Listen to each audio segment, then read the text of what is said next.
This video is brought to you by Squarespace. Squarespace is the all-in-one platform for building your brand and growing your business online. Stand out with a beautiful website, engage with your audience, and sell anything. Your products, content you create, and even your time.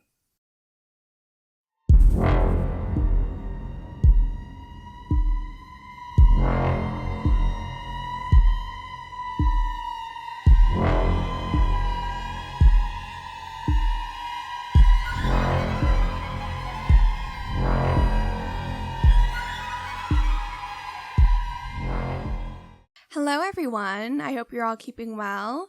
As you may or may not know if you've seen my other videos, I'm a final year film and English literature student, and that means that I had to submit a dissertation.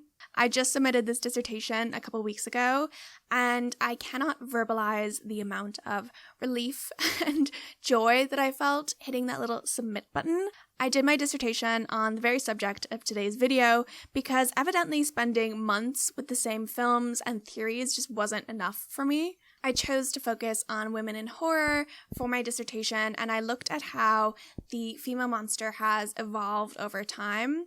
There are some recent films that radically alter the conventional fear-driven depiction of the female monster, and in my dissertation, I focused on the 2016 film Raw. The female monster has historically been reduced to her monstrosity, and this monstrosity emerges from menstruation or from her sexuality. It's worth looking back at some conventional horror films to highlight their dehumanizing portrait of the monstrous woman and their demonization of female sexuality. So today I'm going to look at Cat People, The Exorcist, Carrie, and Gingersnaps, and how they all frame menstruation or female sexuality as monstrous. This analysis will act as the groundwork for my next video, in which I discuss contemporary rerunnings of the female monster, which produce more feminist and sympathetic portrayals of women and their sexuality. In my next video, I'm going to discuss Teeth, Jennifer's Body, A Girl Walks Home Alone at Night, The Witch, and Raw, if you'd like to watch any of those ahead of time. Yara Zaid made an excellent video discussing some of the same ideas, which I will link in the description. Since we're tackling the same subject matter, there might be a little bit of overlap, so please forgive that. I also just want to address a couple issues before discussing these films. I first want to note that some of the film theory and ideas I discuss go back to the 80s and 90s and have outdated views of gender. They tend to treat gender in binary terms. So when I quote or discuss ideas relating to the treatment of women in horror and society, I'm not trying to exclude non-binary people or members of the trans community. It's just that a lot of these ideas deal with broad generalizations about women, and they also came out at a time when the binary view of gender wasn't really challenged as much as today. So all of this is to say that this binary view of gender isn't indicative of my own views on gender, and I'm not trying to equate sex with gender. All of the films that I'm looking at today feature cisgender white women. As Yara points out in her video, the depiction of women of color and people of color in general is much more reductive than that of white women in horror. Those characters frequently fall into racialized tropes and almost always die before their white counterparts. The representation of people of color in conventional classic horror is woeful, but as a white woman, I don't feel like that's my place to dissect those issues. But I wanted to flag it nonetheless, and there are links in the description of recommendations of videos about people of color in horror. I genuinely think that Khadijah's video on racism and horror should be like mandatory reading on all film curriculums. As well as that, in my research and to my knowledge, I haven't found depictions of trans men or non-binary people that experience monstrous transformations in line with menstruation that is similar to the films that I discussed today. If you do know any films that deal with that, please let me know because I would love to watch them. But again, I don't feel like I am the person to talk about trans representation in horror. But it is worth noting that the trans community, especially trans women, have been largely demonized in horror. If you'd like to know more about transphobia and horror, I will link a couple of videos again in the description, including ContraPoint's video, J.K. Rowling, which looks at Psycho, Dressed to Kill, and Silence of the Lambs and their depiction of trans characters. As always, if you spot something wrong with the language that I use or the points that I make, please don't hesitate to let me know.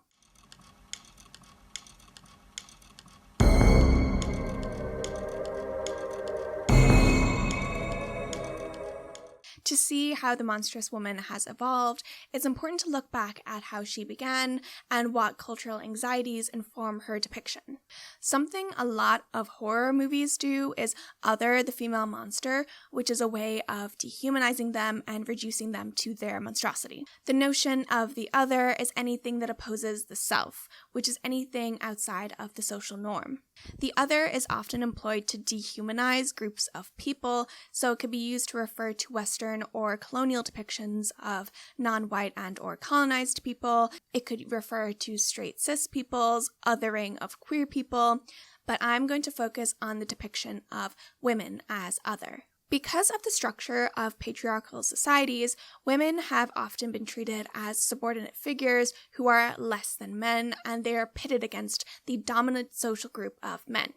In her book, The Second Sex, Simone de Beauvoir details how men have long set the societal standard and occupy the dominant position in society, writing, "He is the subject, he is the absolute, she is the other."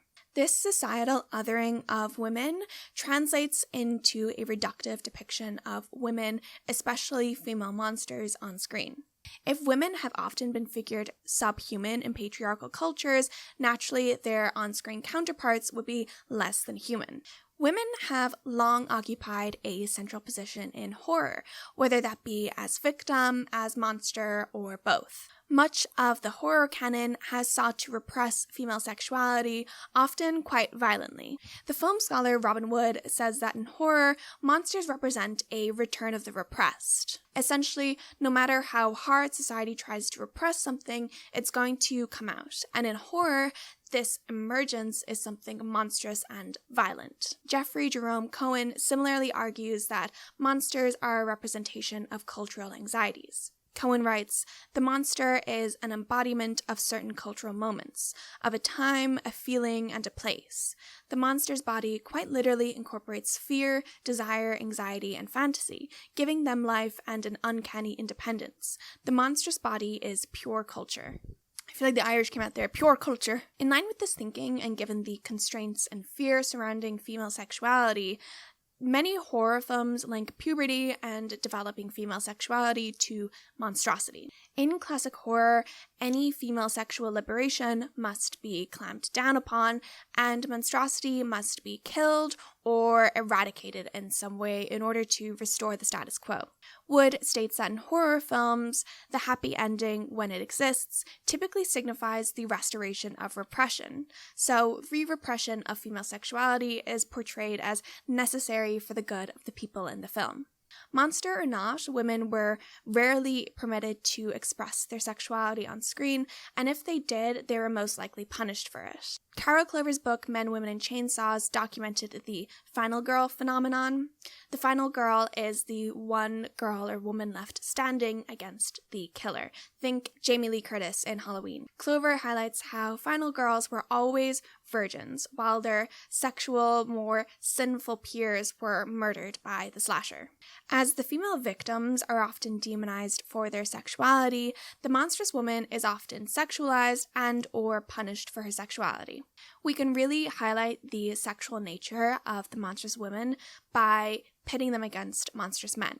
If you think of male monsters, there's few that are physically alluring in the way that female monsters are. More often than not, they are disfigured or wearing some creepy masks in order to provoke repulsion from both the characters and the audience. These men don't use their sexuality to lure in members of the opposite sex, and their sexuality is not broadly portrayed as dangerous. This, however, doesn't include men who are trans or trans-coded, like Norman Bates of Psycho or Dr. Elliot of Dressed to Kill, whose sexualities are depicted as perverted. So why is sexuality so central to the female monster? Well, if the world tells women that they're less than men, that their desire is unnatural and needs to be contained, there's no wonder that this produces monsters and monstrous depictions of women. There's a tension where women must be desirable but aren't allowed to actively desire. The horror genre said that if a woman is desirable and desiring, she has too much power and must be eliminated. Steve Neal, in his book on genre cinema, argues it could be well maintained that it is a woman's sexuality, that which renders them desirable but also threatening to men, which constitutes the real problem that the horror cinema exists to explore, and which constitutes also and ultimately that which is really monstrous. Now that I've discussed the background and theory surrounding the female monster, I'm going to look at some examples of classic horror films that truly encapsulate this cultural fear of female sexuality. I'm not saying that any of these films are bad or that I don't enjoy them, but I think that you can enjoy media while also looking at it critically.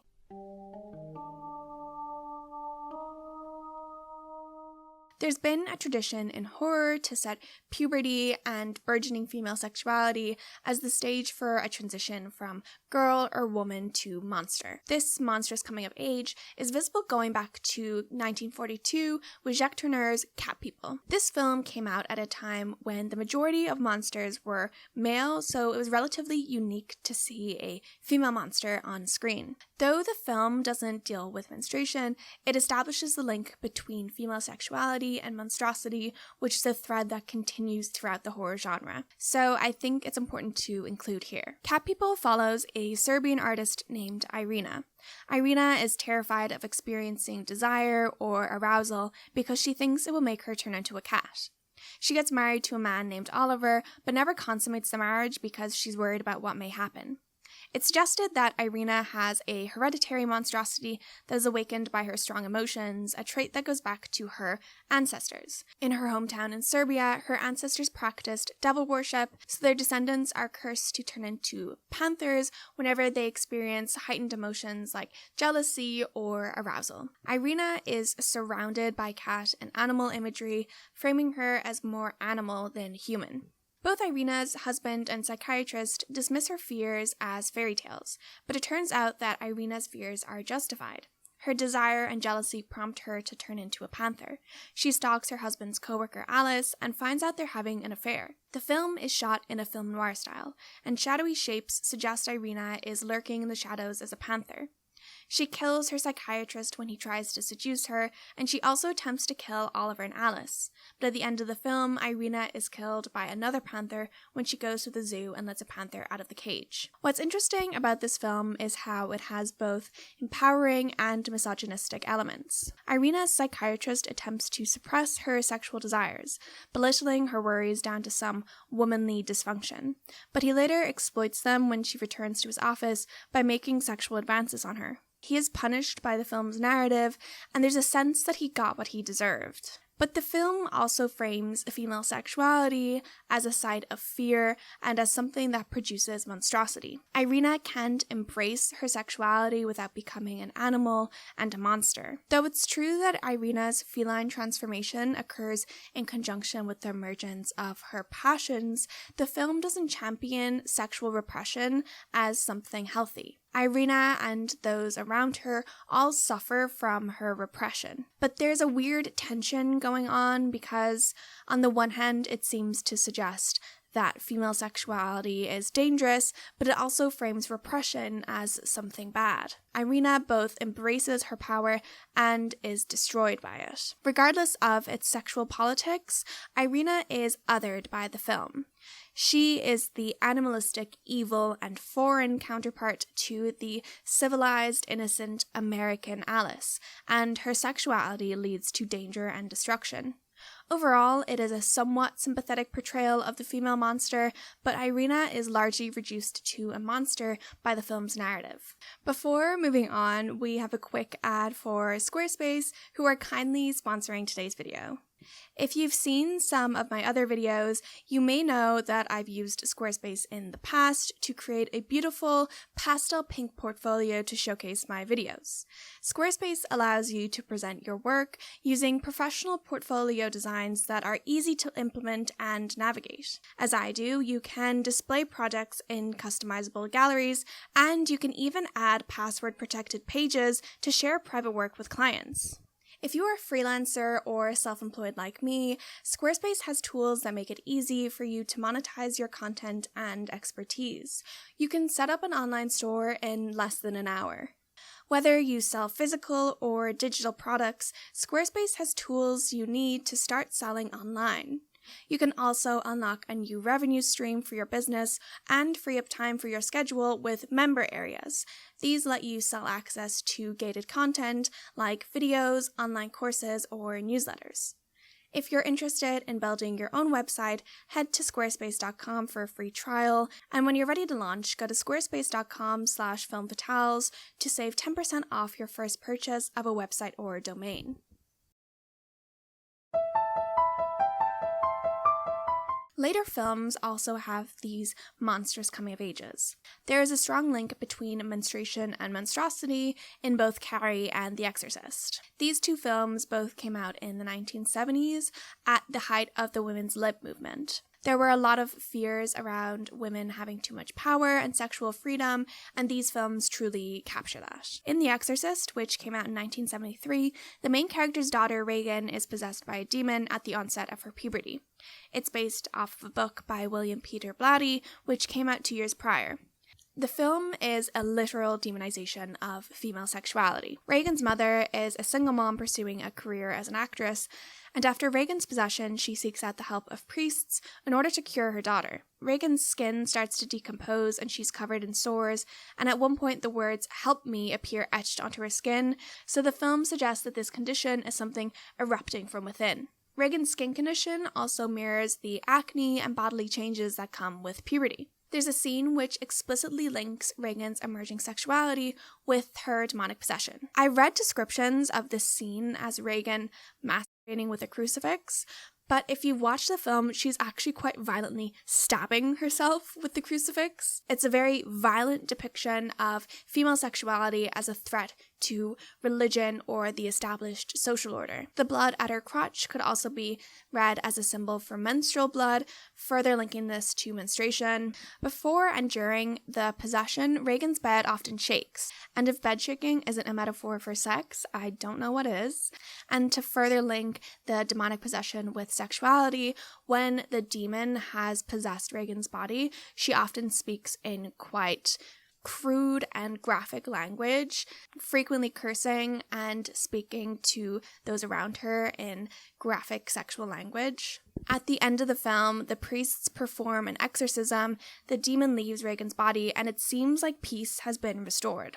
The film works to reinforce patriarchal order by squashing rebellion and purging the female body of monstrosity. It's significant that the people that are called upon to help are priests. Not only are they men, but they uphold and enforce patriarchal standards in the community. And as priests, they are celibate men, which is the direct inverse to the sexual and demonic teenage girl. The film and novel are based off of a real exorcism of a young boy named Roland Doe. Allegedly, the sex was changed to protect the identity of the young boy, but I think the change was also a stylistic choice. The fact that the writers changed the sex of the possessed victim to a girl shows how they use demonic possession as a metaphor for female sexuality and puberty.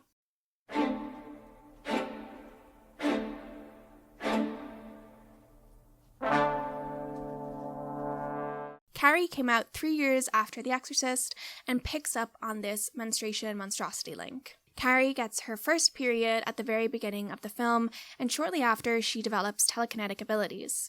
Carrie's first period occurs in the shower, and this is significant because the scene acts as a reference to Hitchcock's 1960 film, Psycho. Carrie's body is broken up into parts as she washes herself with soap, similar to Marion Crane, and De Palma frames the scene as if Carrie is getting some sort of sexual pleasure from the shower. Aviva Briefel notes the similarity between the two films, writing, "With its intertextual reference to Psycho, the scene suggests that her blood is the outpouring of a wound, instead of a sign of healthy puberty.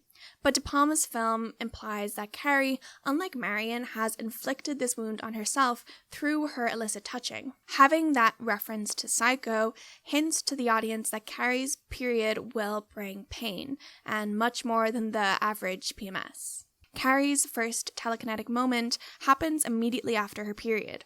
While she's cowering in the corner of the shower, a light bulb explodes above her when she screams. She continues to have moments like this, knocking a boy off his bike when he calls her creepy Carrie and shattering a mirror in her bedroom. Carrie is a social outcast, and her super conservative religious mother stifles and abuses her at home.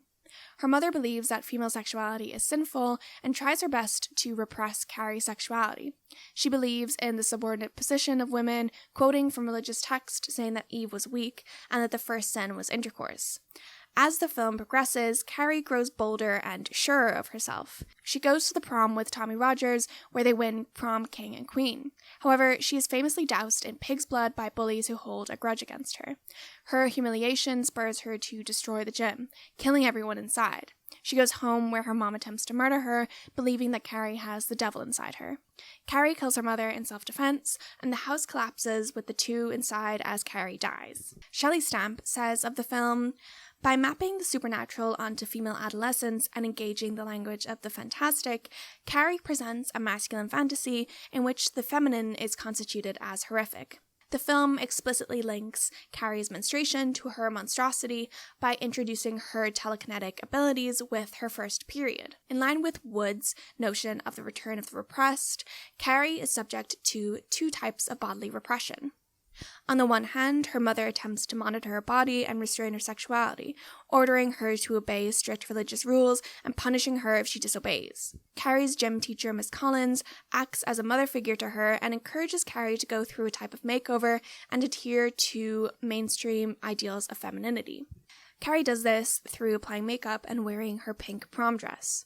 Shelley Stamp argues that through the blush, eyeshadow, lipstick, and curls she dons, Carrie builds up the surface of her body as if to cover what lurks beneath. Her adherence to stereotypical femininity acts as a way to blend in and hide her monstrosity. Female monstrosity is depicted as something that needs to be concealed. But of course, the harder Carrie tries to repress it, the more likely it is to emerge. Stamp summarizes the film as, "Carrie is not about liberation from sexual repression, but about the failure of repression to contain the monstrous feminine." The film acts as a warning.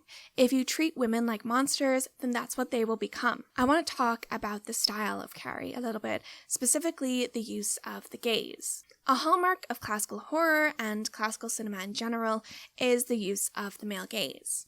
I talked about the male gaze in my Portrait of a Lady on Fire video, but I'll briefly break it down here again.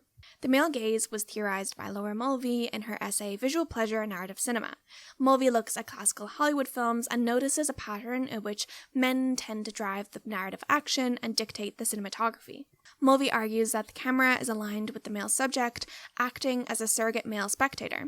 This reduces women down to passive objects who are ruled by what Mulvey calls their to-be-looked-atness. This technique serves to further other women, increasing the distance between them and the audience, and it strips them of their subjectivity. There are films such as Carrie where female characters drive the action, but the camera still looks at them with this male gaze. If you consider the opening of Carrie where she's taking a shower, the camera lingers on different parts of her body, breaking her up into pieces rather than seeing her as a whole person. Carrie, despite being a teenager, is supposed to elicit some sort of sexual pleasure from an imagined heterosexual male spectator. Because of this, instead of being aligned with Carrie, we are distanced from her, encouraged to objectify her and identify with an external spectator. Shelley Stamp argues that in charting Carrie's path to mature womanhood, the film presents female sexuality as monstrous and constructs femininity as a subject position impossible to occupy. The gaze is one such way in which De Palma constructs the subject position as impossible. The objectifying gaze is also visible in the other films that I discuss here, but I think that Carrie is the clearest and most significant example of this. All of this is not to say that we don't sympathize with Carrie at all. Stephen King, the author of the book, said, "One reason for the success of the story in both print and film, I think, lies in this. Carrie's revenge is something that any student who has ever had gym shorts pulled down in phys ed or his glasses thumb rubbed in study hall could approve of." This sounds a little school shootery to me, but I get what he's saying. At the end of Carrie, most of us are on her side. We witness the cruelty she's been subjected to and people's attempt to control her, so we understand the motivation for her destruction. But despite succeeding in her revenge, she doesn't get a happy ending. She's humiliated, scared, and devastated. The film presents her death, though sad, as necessary in order for the community to move on. So with the death of the monstrous woman, any hope of a happy horror heroine is swiftly extinguished.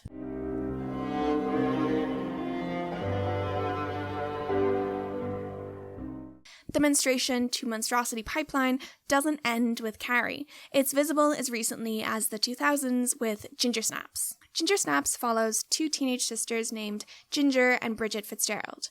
The sisters are social outcasts who have no desire to conform to social norms. Ginger gets her first period and is attacked by a werewolf the same night. Her body begins to change, growing fur, a tail, and claws.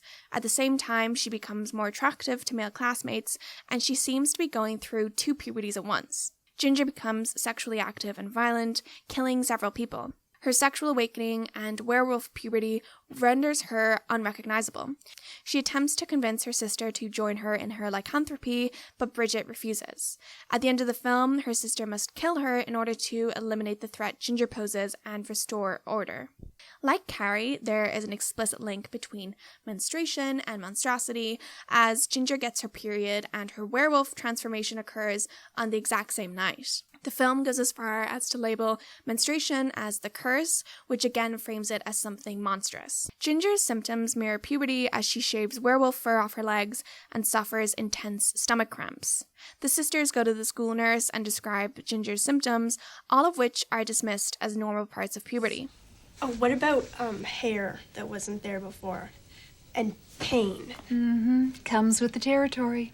This interaction underlines how horror films often blur the transformations of female puberty and monstrosity. More than most monsters, the werewolf seems to naturally fit with menstruating bodies due to the shared cyclical nature. Ginger's menstrual cycle mirrors the lunar cycle, which dictates her transformation into a wolf. Her sexual appetite is directly linked to her monstrous desires, which again suggests that female sexuality is something to be feared.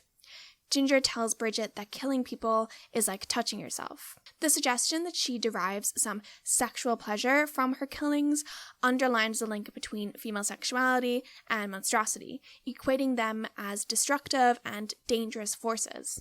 Gingersnaps does differ slightly from other films in its treatment of the female monster. Throughout the film, Bridget refuses to see Ginger solely as a monster. She repeatedly puts herself in danger trying to help her, and works with the aim of curing her of her lycanthropy. When she must kill her sister at the end, she doesn't take the decision lightly and uses it as an absolute last resort. Even as Ginger is dying in her arms in the form of a werewolf, Bridget refuses to treat her as a monster, holding and soothing her.